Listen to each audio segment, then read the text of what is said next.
The Norwegian Nobel Committee has decided to award the Nobel Peace Prize for 2022 to one individual and two organizations. The Peace Prize laureates represent civil society in their home countries. They have for many years promoted the right to criticize power and protect the fundamental rights of citizens. They have made an outstanding effort to document war crimes, human rights abuses, and the abuse of power. Together, they demonstrate the significance of civil society for peace and democracy. This year's Peace Prize is awarded to human rights advocate Ales Bialyatsky from Belarus, the Russian human rights organization Memorial, and the Ukrainian human rights organization Center for Civil Liberties.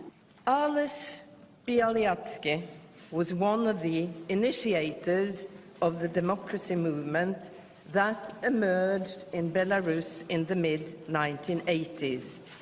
He has devoted his life to promoting democracy and peaceful development in his home country. The prize is supposed to go to people or groups that do the most or best work to promote peace. The committee said it chose this year's 3 winners out of 343 candidates to honor what it calls human rights, democracy, and peaceful coexistence in Belarus, Russia, and Ukraine. The choices signal a rebuke of Russia during its ongoing invasion of Ukraine. In Belarus, Bialyatsky helped to start the democracy movement in the mid-1980s. He continued to campaign for human rights and was jailed after protests. In 2020, he remains imprisoned without trial. In Ukraine, the Center for Civil Liberties promotes human rights and fights corruption. Since Russia invaded Ukraine in February, it's been documenting Russian war crimes.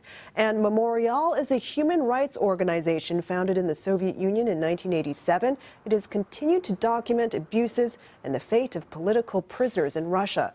The Kremlin shut down Memorial last year, but its work continues. Nobel Peace Prize laureate Andrei Sakharov and human rights advocate Svetlana Ganashkina were among the founders.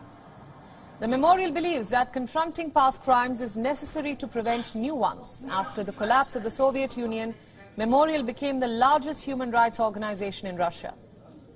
And the third joint winner was the Ukrainian Center for Civil Liberties. It was founded in Kiev in 2007.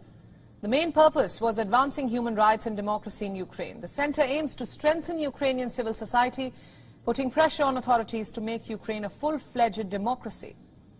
After the Russian invasion of Ukraine, the organization has played a pivotal role, especially in identifying and documenting Russian war crimes in Ukraine.